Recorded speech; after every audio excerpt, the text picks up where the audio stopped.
Jæja, þá ætlum við segja skilið við framendan og hella okkur yfir í bakendan og byrja á því að fara yfir P og P og svona kannski til að byrja með þá þessi tvö hugtök oft notuð, framendi og bakendi, svona skemmtileg og frábær orð sem að samt sem áður eru nauðsynleg til þess að lýsa eða svona til að skipta á milli þessara tveggja hluta sem að kannski í dag eru svona að renna saman að einhverju leyti en samt sem áður þurfum að svona aðgreina það. Ef við einföldum þetta töluvert þá þetta frammendi það sem að vafrinn birtir og þá þetta það sem við erum búin að vera að skoða. Þetta HTML, CSS og JavaScript svona almennt séð. Þetta það sem að við birtum og erum að vinna með á frammenda sem að vafrinn birtir. Svo erum við með bakenda þá á einhverjum vefþjón og hann útbýr það sem að frammendin túlkar í vafranum og það sent frá einhverjum vefþjón með HTTP yfirleitt yfir á frammendan. Svo getur frammendin gert eitthvað og sent gögn tilbaka yfir á bakendan þar sem bakendin getur unnið með gögnin. Þannig að þetta hérna bakendi, þá það til dæmis PHP, Node.js, .NET, svo kemur hérna HTTP á milli yfirleitt og svo frammendi. Þannig að hann flæðir þetta milli. Þannig að núna erum við búin að fara yfir frammenda og ætlum að fara að ræða bakenda. Við munum síðan tala sérstaklega HTTP og það hver þessi skil eru þarna á milli og hvernig þetta fer fram. En við erum tæknilega séð búin að vera að nota bakenda. Við erum bara búin að vera að upplóta statískum skrám upp á til dæmis heimasvæði hjá RHI sem keyrir Apache sem er vefþjónn sem að í raun kann það að taka við beiðnum af einhverju ákveðinni slóð og skila þá statísku skjölunum sem að búa þeirri slóð til okkar, hvort sem það HTML, CSS eða JavaScript. En P og P, þetta svona skilgreining á því svona í einni, tveimur setningum, almennt skriftumál sem sérstaklega sniðið af vefþróun. Það hefur dýnamískar veikar týpur, stuðning við object-oriented forritun og risastórt standard library. En já, kannski gott að byrja bara því að fara aðeins yfir sögu þessa máls. En þess að árið 1994 var herramaður nafninu Rasmus Lerdorf skrifaði heimasíðu sína og nennti ekki að vera að gera einhver svona leiðindaverkefni aftur og aftur og hérna örugglega verið að gera eitthvað svona gestabók og eitthvað svona. En hann tók fullt af einhverjum svona tólum, safnaði þeim saman og gaf þau út sem Personal Homepage Forms Interpreter eða POP-FI. Og þetta svona, já, varð svolítið vinsælt og fólk fór að nota þetta. Og það var það vinsælt að árið 1997 tóku tveir gaurar frá Ísrael held ég og voru það í háskólanum í Ísrael að sér að endurskrifa parser fyrir þetta POP-FI og gáfu það út sem POP3 og breyttu nafninu úr þessu Personal Homepage sem voðalega eitthvað svona ekki markaðsvænt og breyttu þessu í POP, Hypertext Preprocessor, sem svona recursive background-nim, ef við viljum skilgreina það. En þetta já, kom út 97 og fór hægt og rólega að verða mjög vinsælt því það var tiltölulega auðvelt að koma þessu upp og tiltölulega auðvelt að taka skrefið frá því að vera að vinna með eitthvað HTML yfir í það að vera að vinna með eitthvað HTML og eitthvað bakenda. Svo árið 2000 þá var það aftur endurskrifað af þessi Sev Suraski og Andy Gutmann, þeir voru ennþá í þessu og þá voru þeir búin að stofna fyrirtæki Send. Og núna skrifuðu þetta með þessi Send Engine á bakvið og það var gefið út sem POP4.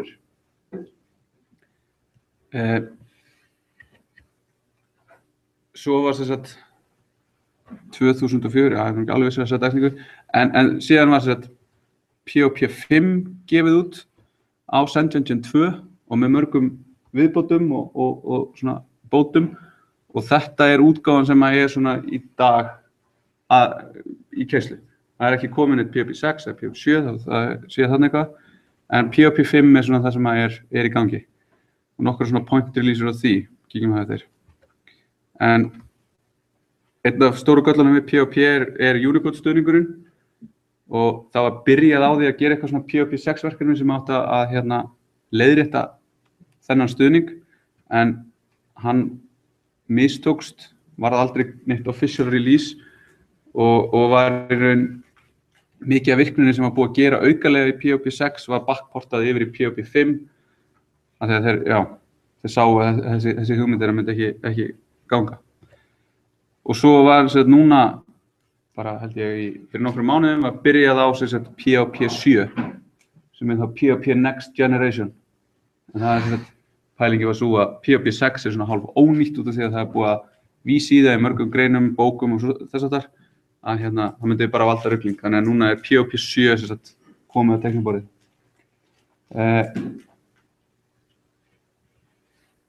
POP 5, þetta eru nokkrar útgáfur sem hafa komið út á þessum 10 árum sem að það er búið að vera í gangi og rennum aðeins yfir hvað er þarna og skoðum aðeins í sögulegu samhengi hvernig þetta hefur verið. Fyrsta útgáfan sem kom út 24. nóvember 2005 og var hætt að styðja 2006. Hún kom út með töluverðum performance bótum og stuðningi við PDO sem er POP Data Object sem við ætlum að skoða til þess að hafa samræmt gagnalag til þess að hafa samskipti við gagnagrunna og verið að reyna að nýta það til þess að koma í veg fyrir marga af ókostum og öryggisgöllum sem voru viðlögandi POP 4 og eldri útgáfur. 5.2 kom út 2006 og það var hætt að styðja það 7. janúar 2011. Þannig fengum við JSON stuðning til dæmis. Útgáfa 5.3 kom út 30. júní 2009 og stuðningu við hana var hætt 14. ágúst 2014, eða allavega sem ég sá og þetta kom með namespace, closure. Þetta er útgáfan sem er ennþá í dag uppsett á heimasvæðinu hjá RHI, þannig að þið notið það þá hefur verið að nota 5.3 sem hefur ekki alla þá möguleika sem við förum yfir. Útgáfa 5.4 kom út mars 2012, þannig að við komin stuðningu við trades sem er hugmyndafræði til þess að dreifa einhverju lógík, þá getur útfært multiple inheritance með tradeum sem kann að gera eitthvað ákveðið og þá getum við látið ýmsa klasa nota þessa trade. Þetta er áhugavert koncept sem ég geti kynnt ykkur fyrir mig ekkert sérstaklega í það. Þarna voru líka fullt af gömlum syndum sem voru partur af þessum öryggismálum, voru bara fjarlægðar úr málinu. Síðan 5.5 sem kom út í fyrra, þarna er stuðningu við generatora, eins og við kannski kynnst í Python, er líka komið í JavaScript. Og þarna fyrst fengum við finally klausu í trycats. En 5.3 eru uppsett á heimasvæði við erum að nota það. Og þið gætu hugsanlega sett upp hjá ykkur einhverja aðra útgáfu sem er þá nýrri. Þannig að þið eru eitthvað sem þið skrifið hjá ykkur og reyna að publish á heimasvæðinu eitthvað mun ekki virka því að það er mismatch á útgáfum. Það er yfirgripsmikil skjölun á POP inn á pop.net og þetta er einn af stærstu kostum POP er hversu rosalega vel skjalað það er og mjög auðvelt að fá upplýsingar það hvernig þetta risastóra standardlibrary virkar og fá komment frá öðrum sem hafa nýtt þetta sem að benda manni oft á tíðum í rétta átt við eitthvað skrýtna virkni. Það er líka bara yfirferði yfir allt málið, innbyggðuföllin, uppsetningu og margt fleira. Og þetta þessi yfirferð frá mér er bara yfirferði við manuálinn og pikk út það sem er relevant fyrir okkur. Já, þá ætla ég kannski áður en við byrjum að fara yfir hvernig málið haga sér. Þá er ég búinn að setja upp núna bara hjá mér WAMP server sem er, ef við skoðum aðeins POP manuálinn, er eitt íslenskt nafn sem er búinn að vera að vinna í þessu einhvern tíma. En er til dæmis installation and configuration, þannig er alveg bara installation on Windows. Og ágætis yfirferð yfir það, hvort sem þið eru að nota EES eða Apache.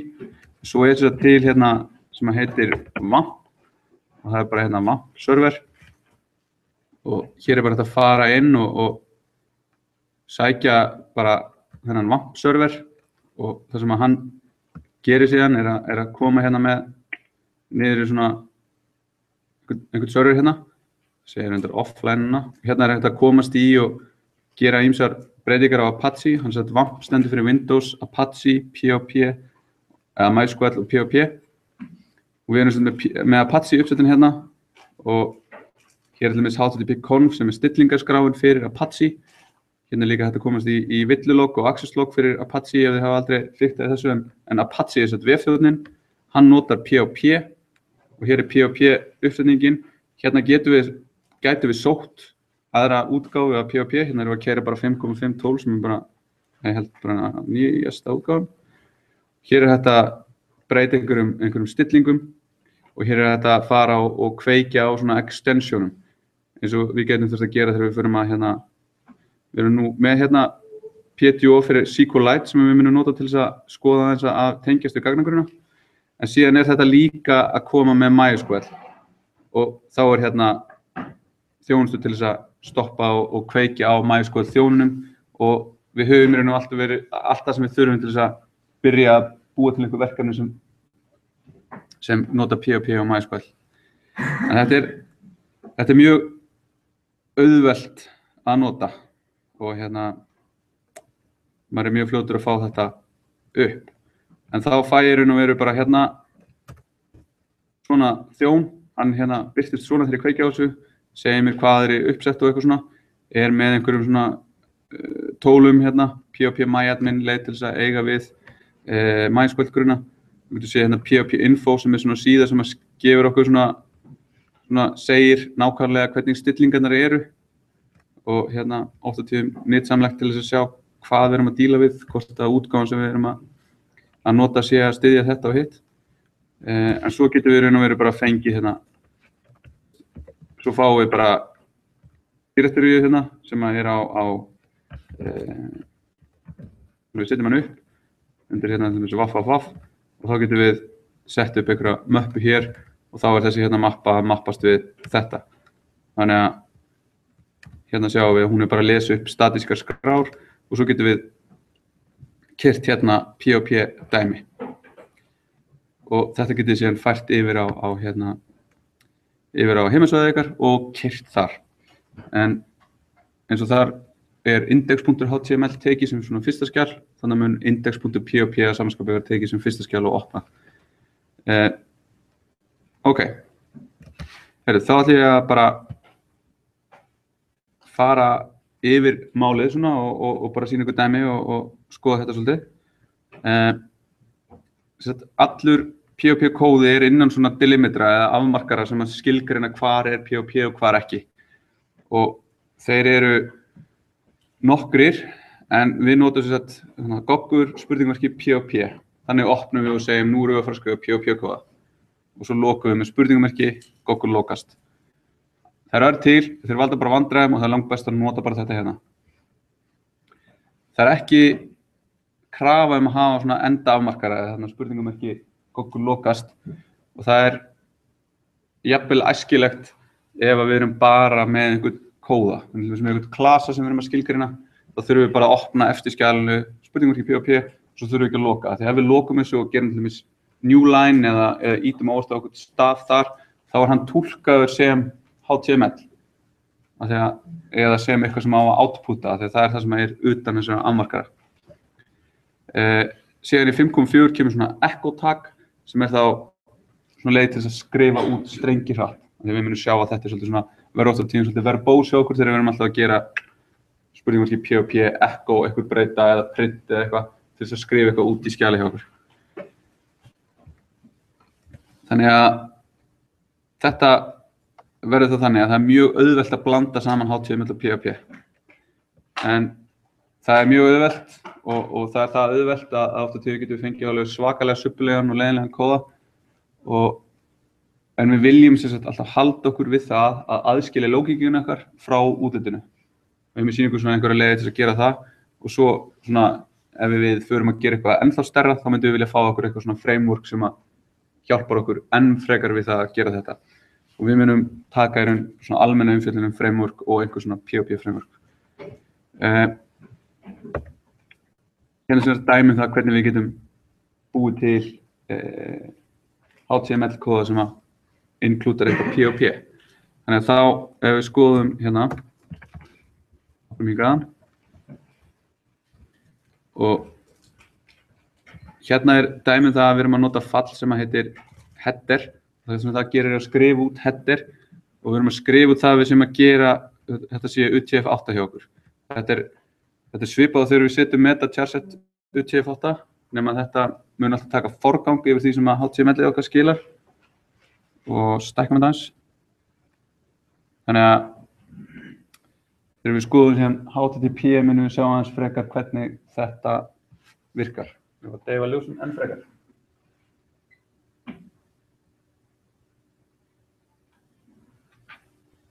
Yes.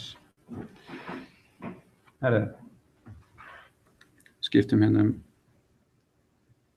ok. Við látum þetta bara virka. En já, við byrjum að hérna að segja að við ætlum að senda út UTF-8 þannig að við fórum ekki að fá eitthvað skrítið hérna og svona.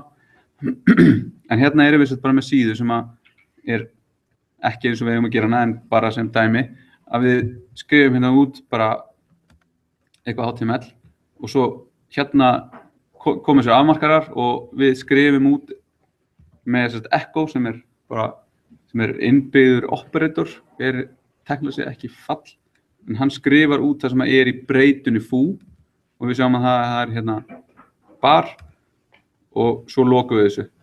Svo sjáum við hérna setjum við einhvern annan kóða og við getum gert hérna fyrir neðan echo foo og hérna echo name. Skoðum við hvernig þetta hafa sér. Þannig að þá fáum við hérna halló heimur bar. Við sjáum að hérna erum við að skrifa út nákvæmlega bara það sem er utan þessar afmarkara eða það sem við echoum út. Þannig að þetta gerir það verkum að við getum verið með fullt af lógík sem síðan á endanum skrifa bara út einhver ákveðin gildi. Þannig að þannig getum við verið að útbúa HTML-ið okkar dýnamískt. Við höfum verið að gera það hingað til statískt. Þannig að hér opnast alveg nýr heimur.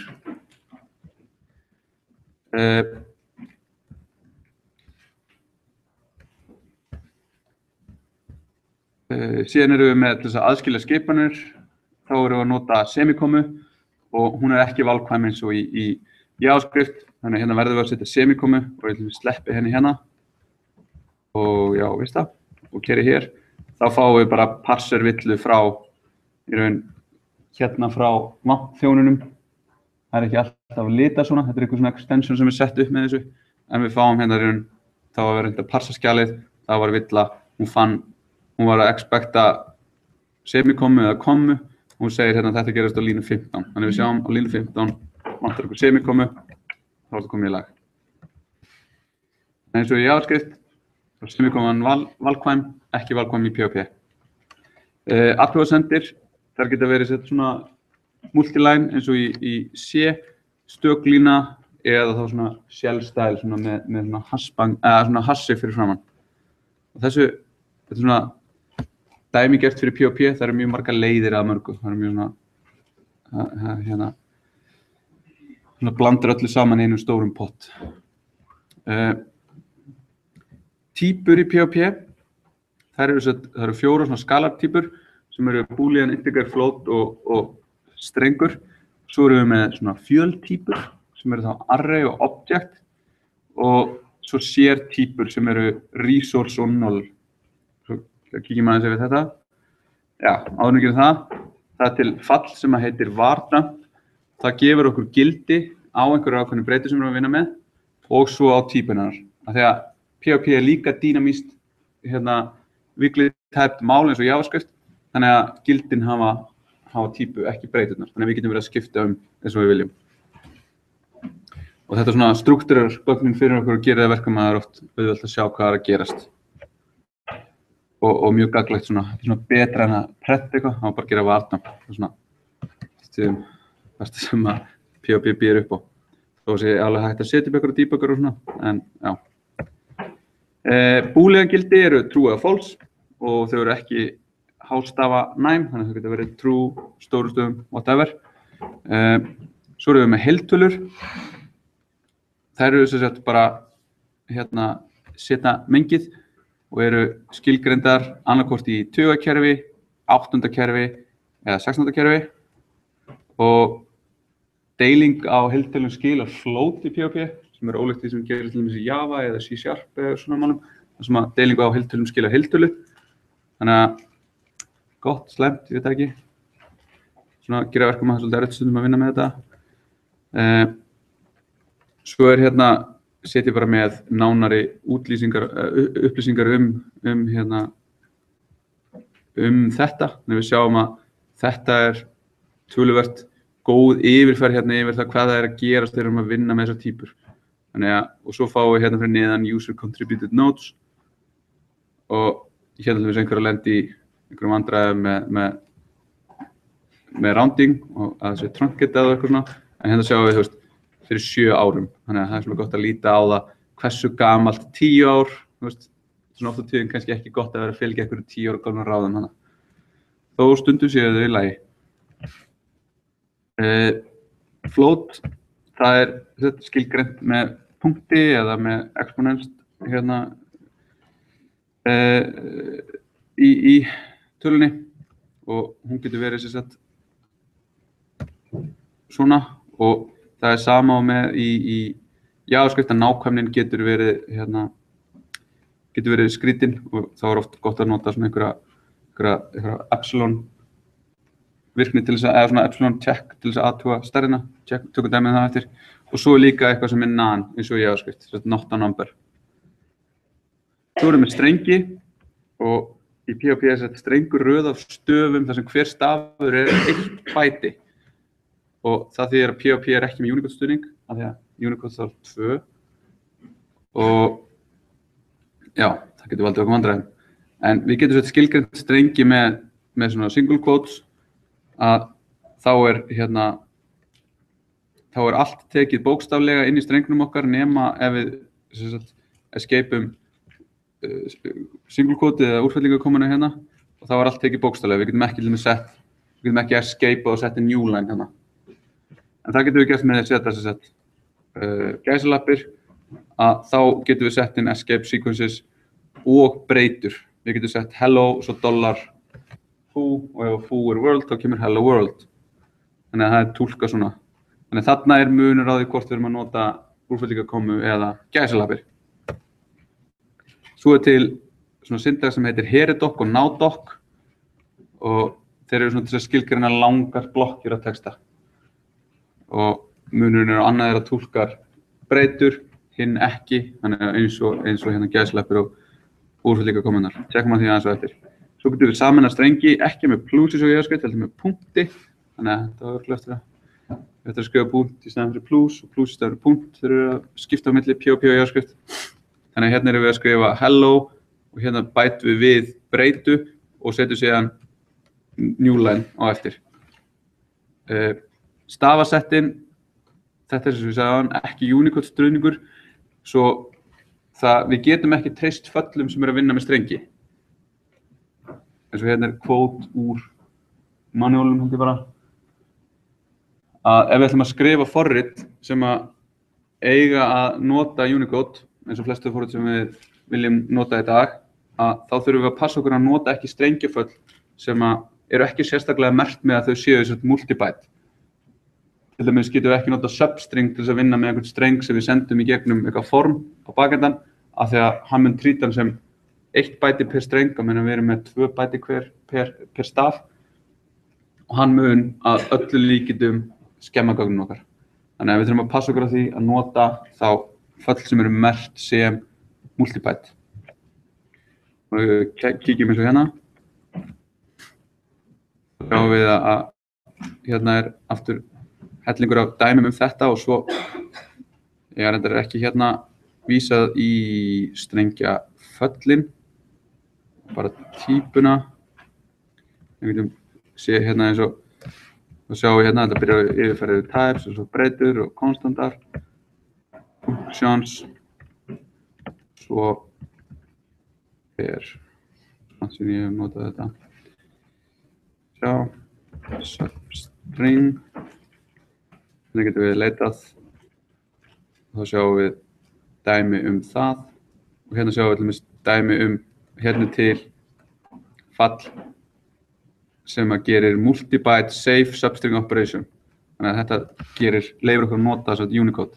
Það er alltaf í lagi að leyfa þessu bara gögnunum að fara í gegnum POP-lagið svo lengi sem við ekki nota eitthvað föll sem skemma gögnunum okkar. Þess vegna þurfum við að passa okkur með þetta. Já, eitt svona skemmtilegt hérna. Ef við förum inn á pop.net, gerum skástrygg og svo bara substring til dæmis, þá þetta shortcut yfir á þetta í documentationinu. Þannig að það mjög næs. Ef við erum með eitthvað, getum við alltaf flett þessu svona upp. Þetta hefur verið svona í mörg ár og fyrir nokkrum árum var POP með langsamlega besta documentationi sem ég held að hafi hjálpað gífurlega hérna í því hversu vinsælt þetta mál í dag. Ok, herru, áður en við förum lengra, þá slúðum við að kíkja á hérna smá dæmi. Sjá, tökum hérna strengi. Ok, hérna sjáum við dæmi það hvernig við erum að vinna með streng og hvernig hann skrifar út það sem að hann, hérna, það breytur sem settar inn í hann. Þannig að við förum hérna og hoppum tilbaka og förum í strengi. Þannig að hérna sjáum við fyrsta línan sem við skilast út foo bar sem þá hérna $S sem foo og bar. Ég set hérna pre-elementið utan þetta sem þýðir að þetta pre-formatið, þannig að newline eru virtar sem newline hérna í outputinu hjá okkur. Svo getum við séð hérna hvernig við getum skeytt saman breytu og texta og svo newline. Þannig hérna fáum við foo og bar og ef við skoðum þetta hérna þá þetta bara nákvæmlega svona foo og bar. Hérna erum við svo notað hennan heredoc hérna stíl til að skrifa strengi. Þannig að þá allt á milli þess að hérna EOD og EOD, eða þetta getur heitið hvað sem við viljum, að þetta hérna túlkað sem strengur. Þannig að hérna búið til strengin og ekkoðum hann síðan út og hann kemur hérna. Og hérna bætum við hérna breytu. Og svo sama hérna með þessum nowdoc og þá sjáum við að hérna fáum við bara breytuna sem streng. Þannig að hérna ekki verið að túlka hana og hérna munurinn sett svona. Þannig að sjáum við dæmum hvað gerist ef við förum að eiga við eitthvað svona. Að string to upper af falli sem ekki hérna multi-byte support og við reynum að hækka eða okkar upp í stórt eð. Það gerir ekki neitt og það skilir blessunarlega bara stafnum sem við sendum inn.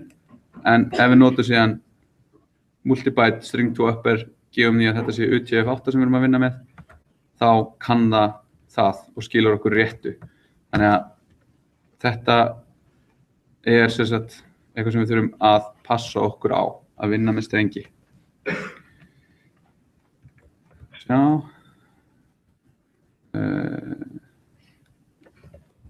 Við erum bara núna yfir hérna yfir fylki. Þau eru alls konar í POP. Við getum notað þau sem fylki, array og lista eða hastöflur eða dictionary eða stakk eða röð eða bara nokkurn veginn það sem okkur langar til. Þau eru svo rosalega flexible fyrir okkur sem að getur verið gott en getur líka verið mjög slæmt þegar við viljum hérna vinna með eitthvað á einhvern ákveðin hátt. En við skilgreinum þetta með því að gera þess array þar sem við erum með svona key og svo value og svona pílu hérna á milli. Þannig að við sjáum þetta í dæmi á eftir. Eða sem kemur í POP4 svona syntax sem svona svipaður því sem við erum með í JavaScript. Key sem þetta hjá okkur tala, strengur eða bara ekki neitt. Við þurfum ekki að skilgreina hann. Og value síðan hvaða gildi sem Og við getum svo blanda þarna saman alveg eins og við viljum. Því það að við getum verið, já, og ef við gerum svona, við erum eitthvað fylki og við skrifum tvo svona blokk svega, að þá það push, þannig að við getum bætt aftast í eitthvað fylki. Svo getum við líka sett gildi sem með lykilinn X, eða sækir það sem með lykil X eða með lykil 0, þannig að allt þetta hérna þetta að gera á sama fylkið alveg á þess að það sé nokkuð kvartað yfir því. Þannig að við getum pushað einhverju á fylkið, þannig að það engin lykill á því, svo getum við sett eitthvað í sætið þar sem X og svo getum við sett eitthvað í 0. sætið og þetta ekki alveg alltaf augljós hvernig þetta virkar. Svo getum við notað unset sem fall til þess að fjarlægja stak. Hérna myndum við fjarlægja stak með lykilinn 1 úr fylkinu. Síðan erum við með svona auðlindir eða resources sem þá sérstakar breytur sem að geyma það einhverja vísun í utanaðkomandi auðlind. Til dæmis ef við erum búin að opna einhverja skrá erum að fara að skrifa í hana, eða erum að opna gagnagrunnstengingu, þá það eitthvað svona resource típa. Hreinsara ruslasóp eða garbage collectornum, hérna, svo getum við merkt þetta sem 0 og þetta svona, þetta ekkert voðalega, ja, þetta heilagt að einhver leyti en svona, já. Svo erum við með 0 og þetta þá gildi á breyti sem hefur ekkert gildi og breyta 0 ef við skilgreinum með 0 eða ef við höfum ekki gefið breyti eitthvað gildi eða ef við höfum kallað þetta unset fall til þess að taka gildið úr henni. Síðan fáum við svona svipað og hérna type conversionið í JavaScript, þá erum við svona type juggling eða type juggle og þá það svona svipað. Það ekki alveg augljóst hvernig týpur hegða sér saman og þá svona, þetta getur valdið ruglingi ef maður veit ekki hvað erum að vera, en það sem sagt, það hægt að nota þrisvar jafnt og til þess að gera svona strikt samanburð eins og í JavaScript, en síðan þetta að skoða svona hvernig þessi, já, yes, ég laga hennar link, en þessi hérna í lagi, að hérna svona farið yfir dæmi það hvað kastar hvernig og hvernig við getum kastað með því að nota svona típuna fyrir framann í svega og svo hérna þessi types comparison tabla sem við erum að linka í, að hérna sjáum við hvað gerist, hvaða föll þetta að nota, hverju þau skila, hvað þú veist að vera tómi strengurinn empty en það ekki null, það set og svo framvegis hefur þetta að skoða svona hvernig þessu töflu sem við skoðum fyrir JavaScript, svona hvernig þetta haga sér saman ef maður hérna hefur gaman að svona. Líka kunna þetta fyrir próf. Nei, tjók. Ok. Þá erum við með hérna eitthvað type juggling. Hérna getum við séð hvernig þetta gerir. Hérna erum við með eitthvað foo sem strengurinn 0 og svo bætum við hann 2 og þá verður hann hérna tiltalan 2. Nei, við skoðum hérna. Þannig hérna erum við að nota þetta var-dump, þannig að við sjáum þetta voðalega svona, kemur voða skemmtilega út, sko. Strengurinn 0, hann lengd 1. Svo plúsum við hann, þá strengnum 0 breytt í töluna 0 og lagðum við hann 2 og út kemur heiltalan 2. Svo getum við lagt við hann float, þá verður hann á float. Og svo getum við lagt við hann streng, eða lagt saman hérna tölu og einhvern streng og þá þetta hérna, heyrðu, ég fann 10 hér, ég held að þú sért að meina 10. Að hérna, þá fáum við út heiltöluna 15. Þannig að þetta svona skemmtilega spýtið.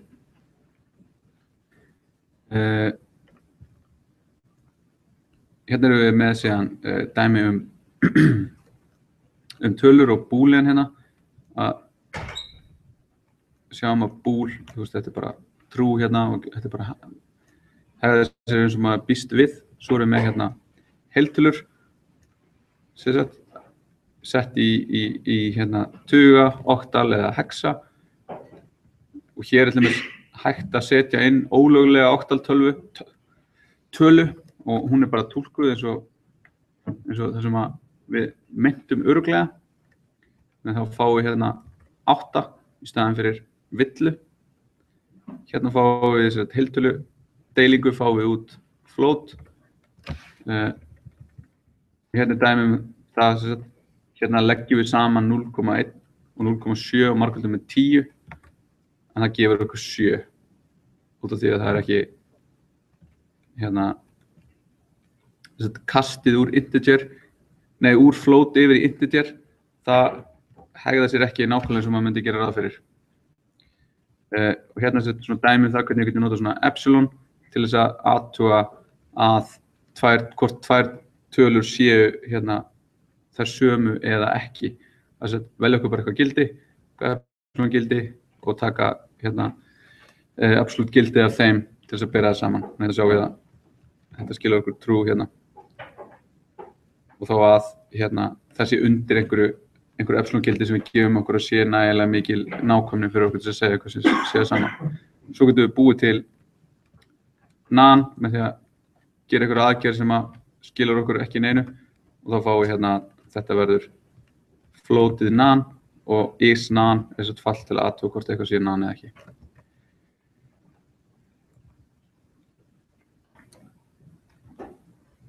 Sjá, svo eru hérna virkjar. Þeir virka flestir eins og maður býst við nema ternary operatorinn sem við kíktum aðeins á hann í JavaScript. Hann haga sér ekki eins og við myndum búast við. Við myndum búast við að þetta er túlkað svona ef við erum að blanda saman tveimur. Að hérna fyrst, farum frá vinstri til hægri. En það er ekki, fyrir ekki að þetta fari frá hægri til vinstri, en þetta er reiknað frá vinstri til hægri. Þannig að þetta er reiknað svona, en ekki svona. Þetta byrjar svona eiginlega innst og unnið út. Þannig að þetta er ekki gott. Svo erum við með svona villu operator, sem er þá @merki fyrir framan eitthvað. Þannig að ef við tökum hérna þetta í burtu, skoðum hvað er að koma út úr þessu. Já, hérna er það. Þá sjáum við hérna. Línu 32. Það er eitthvað undefined variable AR. Svo við setjum þetta svona. Bara svo pressum við alla villu út úr þessu. Þetta er ekkert sérstaklega sniðugt. En það gerir það alveg hella stundum að debugga eitthvað.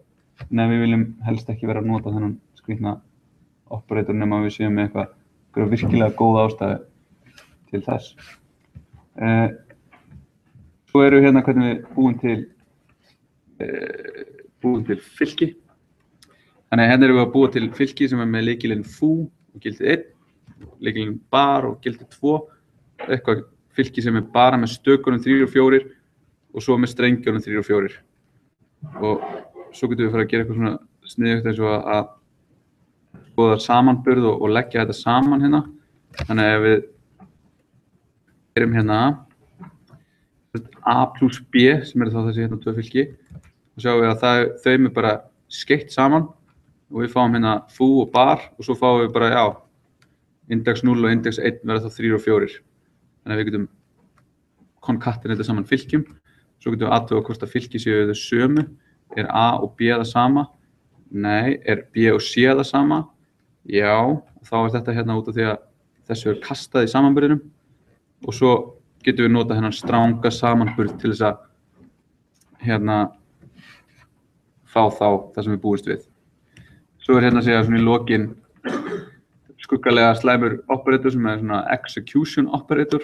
Það sem hann gerir er tekur allt innan þess að tvekja og executor það bara sem í raun keyrandi process.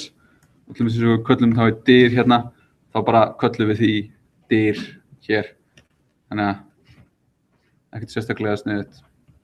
Og við viljum sjá hvernig þetta svona hlutir geta opnað mjög skemmtilegar öryggishólur. Nú er ég alveg hérna klukkulaus. Er ekki akkurat komið tími til að taka smá pásu.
Herru, nú sjáum við síðan hvernig við förum að vinna með þetta allt saman og til þess að gera eitthvað spennandi þá sjáum við breytur sem við erum nú búin að sjá hana.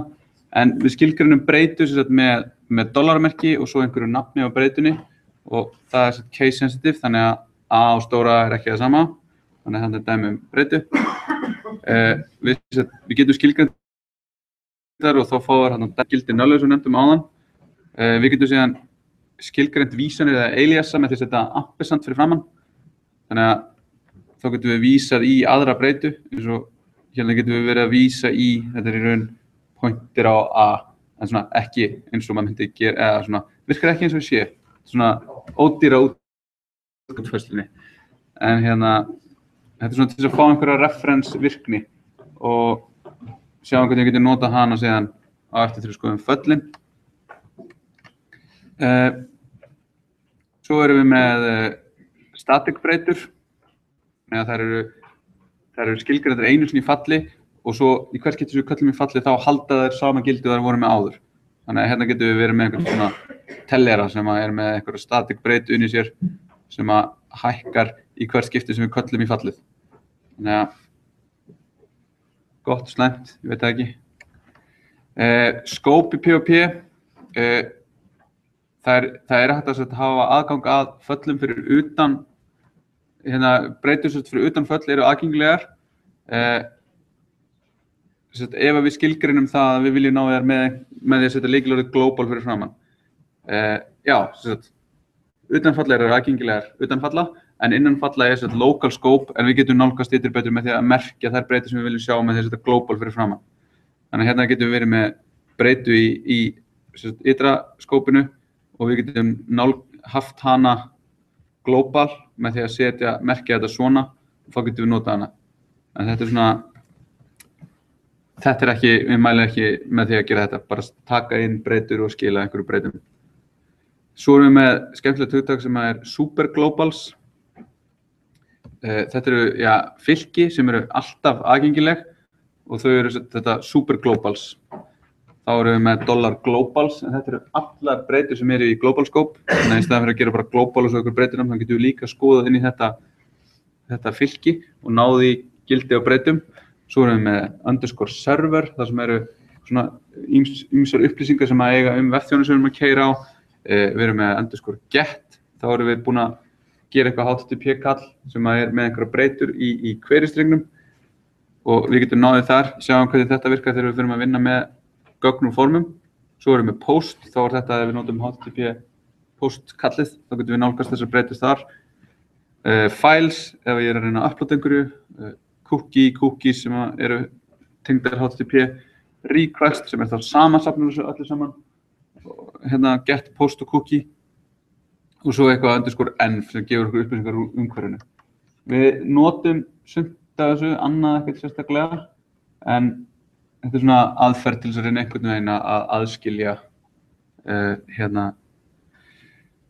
svona umhverfið frá forritinu þínu. Þannig að það er þessi super globals. Svo erum við fasta og það er bannað að breyta þeim í keislu eftir frá því að þeir eru skilgreindir og þeir eru yfirleitt skrifaðar allir í hástöfum til aðgreina og við þurfum ekki að nota dollarmerki fyrir framan þá. Þetta var gert í gegnum fall í útgáfum fyrir POP 5.3 en núna getum við gert það með lykilorðinu const og svo fastinn og gefum henni gildi. Svo erum við með svona galdrafasta. Það eru svona fasta sem eru skilgreindir á keislutíma og það geta verið gagnlegir, helst er það þá til eins og underscore line, underscore file og function. Getum notað þetta til þess að skrifa ykkur svona debug eða svona logging virkni en þetta myndi þá gefa okkur línunúmerið sem er nákvæmlega þess að þá fasti er skilgreindur, skalanafnið og svo function þegar við erum inni í einhverju falli. Svo erum við með þessar helstu stýringar, tökum bara dæmið þá eftir, en for each er svona sérstakt. þetta til þess að ítri gegnum þessi fylki og við erum búin að sjá að fylki eru svolítið spes, þannig að for each líka svolítið spes. Hérna getum við sagt fyrir eitthvað fylki að þá erum við með eitthvað value sem við ætlum að vinna með. Og svo getum við líka skilgreint þetta með key og svo value. Og þá fáum við í hverju ítrum bæði lykilinn og gildið og getum þá gert eitthvað því að lykilinn getur verið hvaða gildi sem þá getum við unnið með hann líka. Þannig að það bæði for each as value sem að skilja okkur bara value-unu eða þá við setjum key og svo þennan pílu operator hérna og þá fáum við key og value. Svo erum við með almennt þá erum við með þessum hérna control flow hérna gaurum eins og if og for og þetta allt. En það líka hægt að nota annan syntax sem þá að nota svona tvípunkt. Þess að þá if eitthvað expression tvípunktur og þá kemur síðan einhver komma af dóti sem síðan else hérna þegar við finnum else tvípunktur og svo að þegar við höfum þá ekki slöfusöguna end if í lokin. Þetta svona nota þegar PHP nota sem einhver svona templating mál. Við slumum að segja að við vinnum einhvern með WordPress, ég svo langt sem ég vann WordPress en einhvern tímann þá var þetta notað inn í öllu templatum, þessi syntax en ekki svona curly af því að hann er svona aðeins skiljanlegri ef þú veist ekki, hefur ekki fiktað við forritun.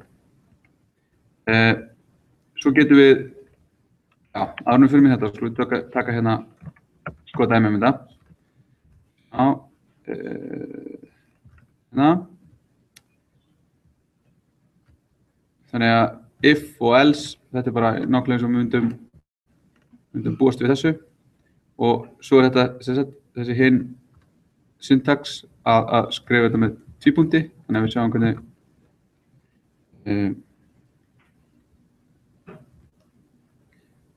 þá fáum við hérna true og svo þetta öðruvísi af því að við erum með a jafnt og 1 og það rétt hérna. Svo getum við blanda þessu saman. Þá sjáum við hvernig þetta til dæmis væri hægt að nota í einhverju svona templating. Ef við værum að nýta PHP bæði sem eitthvað svona template mál pluss einhver svona logik, þá myndum við jafnvel nota þetta fyrir þessu template hlutina.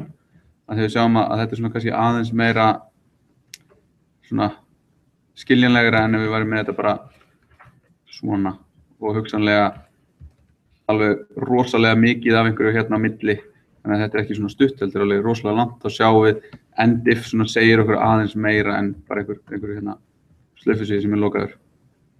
Svo erum við með þetta for each, þannig að þá getum við séð hvernig við getum nálgast þetta bæði lykilinn og gildið með að gera hérna for each a sem þá arrayið okkar sem við ætlum að ýta í gegnum, þá hérna k lykillinn og vaff value og þá fáum við hérna sem sagt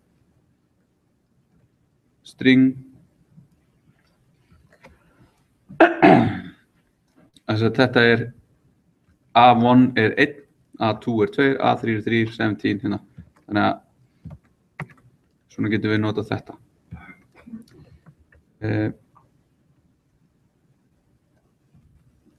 Svo erum við með þessi superglobals hérna.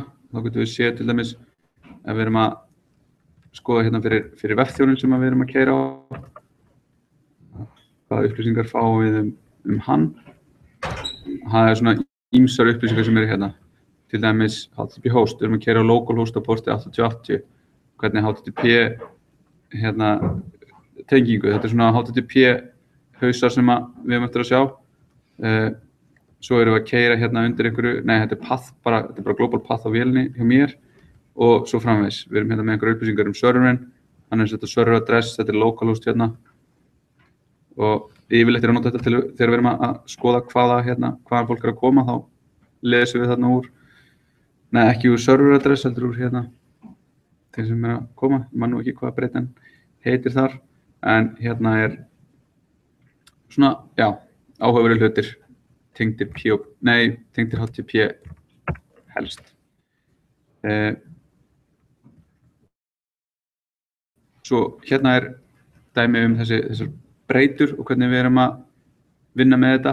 Hérna hvernig við skilgreinum hérna eitthvað foo og bar verður þá vísun í foo og svo vinnum við með og þá þetta hérna það nákvæmlega sama breytina því að bar bara vísa í foo þannig að það breytast þegar annar breytist hinn þannig að þá fáum við út úr þessu hérna my name is Bob í bæði skiptin og ef við tökum þetta svona þá fáum við my name is Bob og Bob úr foo af því að það ekki lengur vísun hann á milli svo þessi statíska virkni þannig við sjáum hérna 0 og 1 prentað út og svo eftir því sem ég kalla oftar í foo því meira þetta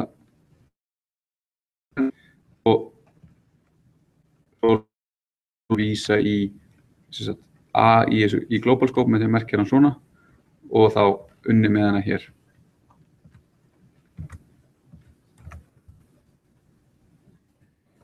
Já, hvernig stöndum við þá? Stöndum þá áfram hérna.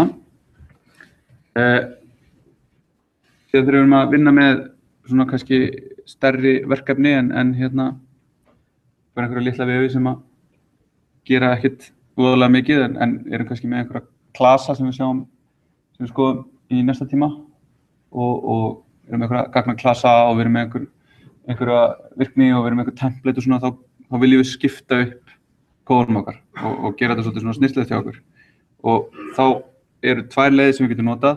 Við getum notað þess að include og þá gefur einhverja slóð það sækir skrána, túlkar hana og setur inn sem kóða það sem þetta er sett inn. Þannig að þetta er bara, inklúdar þessu bara inn. Bara það sem þessi lína er bara öllu klappinu sett inn. Þetta getur sem sagt, þetta getur sótt nákvæm eða relatíva slóð. Þetta getur bara sótt slóð sem er bara í sömu directory eða einhvers staðar annar staðar. Við getum skipt þessu upp í möppur og svona. Og það er svona include path sem er stillingaratriði í PHP sem við getum sótt í. Þannig að við getum verið með til einhver sameiginleg library eða við getum sótt þetta yfir HTTP en það er nú kannski ekki besta hugmynd sem að einhverju fengið að útfæra það að ég geti sótt PHP af einhverju öðrum vefþjón og túlkað hann og setja hann inn hjá mér. Við fáum þess að sama scope þegar við includum svona og getum þá skipt hlut upp og haft þá aðgang að sömu breytum sem í global scope-inu eða föllum. Og svo getum við líka sett svona skilagildi þannig að þegar við erum búin að includa þá getum við sett skjálum eða return einhverju sem er svolítið skrítið.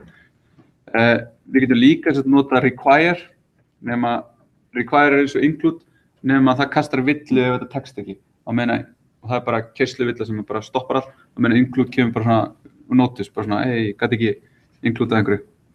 Þannig að við notum þá require ef við viljum eitthvað sem er algjört dependencies en yfirleitt persónulega nota ég bara require. Svo getum við notað include once og require once, það er svona frábært að því að einhverjur hafa verið að includa sömu hlutunum aftur og aftur og lent í einhverjum vandræðum, en það þá býr til einhvern svona internal svona, veit ekki, eitthvað sem maður passar upp á að ef við includum sama skjalinu oftar en einu sinni, þá er það, þú veist, annað og upp í endaskipti eru bara hunsað. Eða þá að það sé sett svona notice. En þetta ættum við ekki að þurfa ef við strúkturum hlutina hjá okkur vel.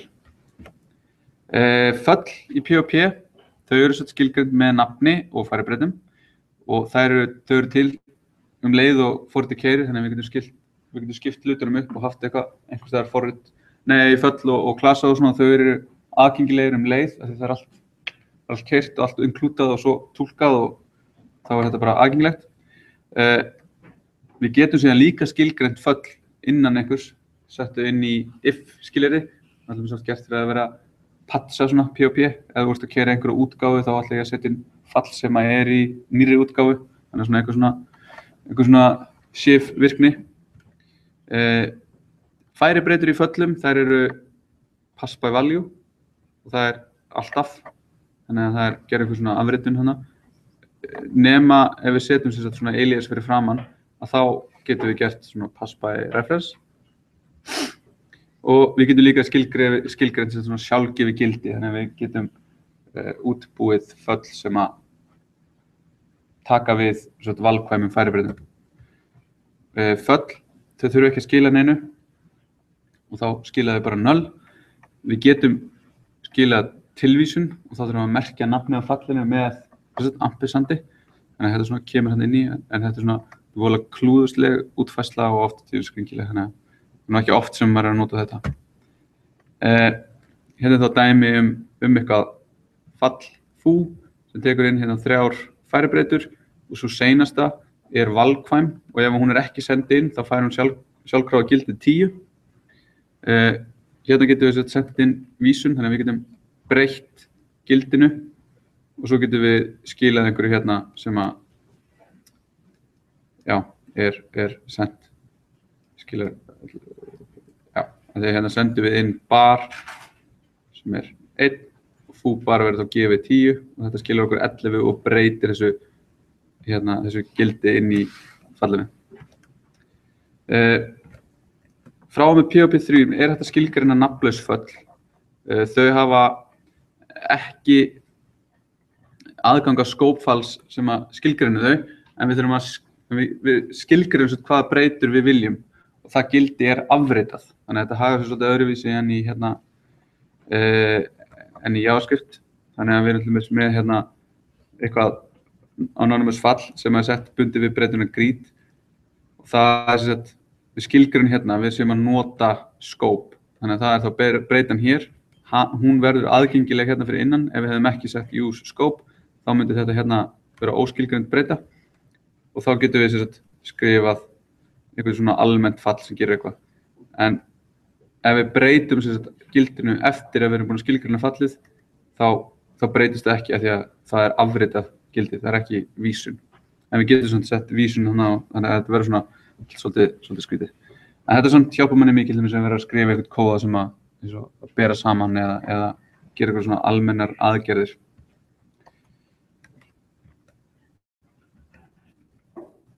Ok. Sjá, þannig að hér erum við með eitthvað smá í login. Ja, kíkjum hérna. Hérna erum við með þetta require í þessa virkni og hún hérna, við erum með eitthvað gildi sem við getum skilað einhverju skilagildi úr þessu skjali sem við erum að reyna að inklúda, þannig að við skoðum hvað það include me gerir. Þá setjum það bara einhverja breytu og svo skilar það hérna. Þetta er svona spurning að sé, en þá fáum við hérna require og þá sjáum við hérna að included það sem hafa skilað hérna úr þessu sem bara það sem hérna. Svo sjáum við foo sem kemur hér. Það líka döppa hérna og við sjáum það. Svo ef við reynum að require eitthvað ekki til, þá kvartar hún yfir því að það sé ekki til í þessu sömastað og svo ekki heldur til hérna í include pathinu sem við erum með. Þannig að þetta bara klikkar allt saman hjá okkur. Sjá, svo erum við með hérna functions. Hérna erum við með byrjum við að kalla eitthvað fall sem heitir bar. Það skilgreint hérna fyrir neðan. Þannig að það til strax og við getum kallað því það strax. Þannig að þetta hérna skilar okkur einhverju leið. En hérna erum við síðan með eitthvað fall sem við skilgreinum hérna innan if og það ekki til nema ef við förum í gegnum þetta expression, þannig að við getum ekki kallað því það nema að sé hérna. Þannig að ef við sleppum og reynum að kalla það hérna undan, þá bara fáum við undefined function foo og allt í volley. Þannig að svo hérna fyrir neðan þetta dæmi sem við vorum með sem við sáum áðan að þetta breytir hérna gildinu skila hérna 11 og við fáum þetta og hér fáum við síðan hvernig þessi nafnlausu föll virka að þau afrita þarna og við fáum út úr þessu hello outer world en ekki eitthvað space world. Síðan möguleiki hérna að tilgreina típuna á færibreytum sem að koma inn. Þá getum við sett streng fyrir framan og þá fáum við hérna fatal error þegar við erum að senda inn vitlausa típu. Eins og við sjáum hérna, catchable fatal error, argument 1 passed to bar 2 must be instance of string, integer given. Þannig að þetta einlega svona til þess að fá svona einhver svona hint af hérna static típunum. Þetta bara checkað á runtime hvort að þetta sé í lagi það sem að fara þarna á milli. Þannig að við breytum þessu í eitthvað í streng.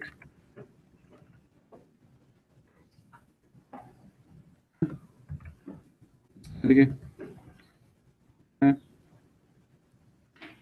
Must be an instance of string given. Æ, takk POP. Já, ég veit ekki. Sjá, byrjum við. Nú aðeins að athuga hérna.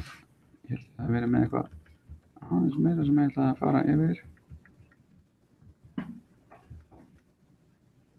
Já. Gleymdi þessu hérna. Sko, POP, þetta notað af stórum aðilum, eins og Wikipedia og þeir keyra hérna á MediaWiki hugbúnaðinum sem að skrifar í POP. Það til dæmis eins og Facebook, þeir voru upprunalega skrifaðir í POP. Þeir eru sett bæði búin að skrifa sinn eigin virtual vél sem að POP compilaði yfir í, þannig að þeir fái performance sem að í lagi og það heitir hip-hop, sú virtual vél. Og þeir eru búin að skrifa sett annað forritunarmál ofan á þá virtual vél sem heitir Hack, auðvitað.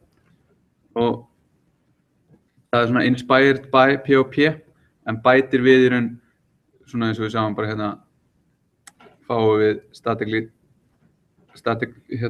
typing og gerir eitthvað svona, þannig að þú getur verið programming productivity without breaking things. Síðan erum við með WordPress sem er náttúrulega gífurlega vinsælt og mjög margir vefir settir upp í WordPress af því að það er bara svo fjári gott síðan viðmót til þess að vinna síðan efnið inn á það. En WordPress er allt keyrt í POP. Og svo ætlum við þessi svo Drupal sem er svona CMS, Content Management System. Það er skrifað í POP og til dæmis eins og HÍ keyrir sinn vef í Drupal og Reykjavíkurborg líka. Þannig að það er alveg stór verkefni þarna úti sem keyra í POP. En svo náttúrulega líka helling af gagnrýni á POP. Og POP er frekar vinsælt forritunarmál. Þetta er búið að vera hérna, já, það er mjög mikið notað og kannski ekki jafn margir vefir í dag sem að keyra á þessu, en fyrir nokkrum árum þá voru mun fleiri sem keyrðu á POP. Og ástæða fyrir því held ég bara, þetta er svo rosalega útbreitt. Þið fáið varla, þið getið fengið shared host, svo bara borgað mjög lítinn pening og fengið aðgang á einhverja vél sem að keyra í POP, bara, já, hvar sem er. Og það er mjög auðvelt bara að sækja eitthvað og setja það upp og það bara virkar. Og svo náttúrulega var þetta líka bara svo rosalega aðgengilegt forritunarmál til þess að byrja að gera eitthvað fyrir 10-12 árum síðan. Fyrsta forritunarmáli mitt á POP, af því að það var svo auðvelt að taka þetta skref. Og það var alltaf fyrsta sem maður gerði eftir að maður gat sett upp POP var að skrifa leiðbeiningar um það hvernig settur upp POP og svo skrifaðu bloggvél til þess að halda þetta bloggið sem skrifaðu aldrei í. Og við svona, kannski gerum það, búið til svona bloggvél. Það var frábært að svona nota POP í það. En POP er ekki tilstaklega vel hannað forritunarmál. Þetta er svona eitthvað tól sem er til sem að lýsir POP svona hamar með 2 klaufum. Til hvers? Jú, það eru einhver stöðar. Það er brýta aðra, það er gott að hafa hérna sem backup. En og það eru því margir sem hafa og munu og gera mikið í því að gagnrýna POP.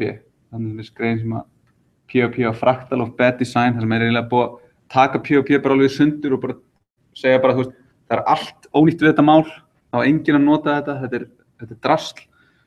En það eru margir sem nota þetta, þannig að þetta er bara, þetta er tól þetta bara eitt af þeim tólum sem við höfum bara og við vitum af því og við vitum kostið þess og galla og það líka jafnvel gott að kunna aðeins í því, þegar maður veit aldrei hvernig maður fyrir eitthvað að vinna í að fikti að setja upp WordPress fyrir frænda eða eitthvað svona og já, þá líka kannski lærir maður að meta enn frekar hinn umhverfið sem maður að vinna í. En ég held að þetta sé nú bara ágætt í dag að hætta svona aðeins fyrr, nema þið hafið einhverjar spurningar eða athugasemdir, kvartanir, pælingar. Einhver unnið með PHP? Einn? Smá? Ok. Það var, já. En þetta svona, við skoðum núna hvernig að vinna í PHP og setjum vef og gera svona ýmsa hluti til þess að vinna með og skoðum síðan hvernig við vistum í gagnagrunna og gerum svona vef sem þá svona frá A til Ö, gerir eitthvað skemmtilegt og skoðum svo samanskapi hvernig að vinna þetta með þessu Node.js sem er vinsælasta stöffið í dag svona eiginlega og hvernig munurinn þarna, hver munurinn þarna á. En þá bara segjum við þetta gott í dag og sjáumst á föstudaginn.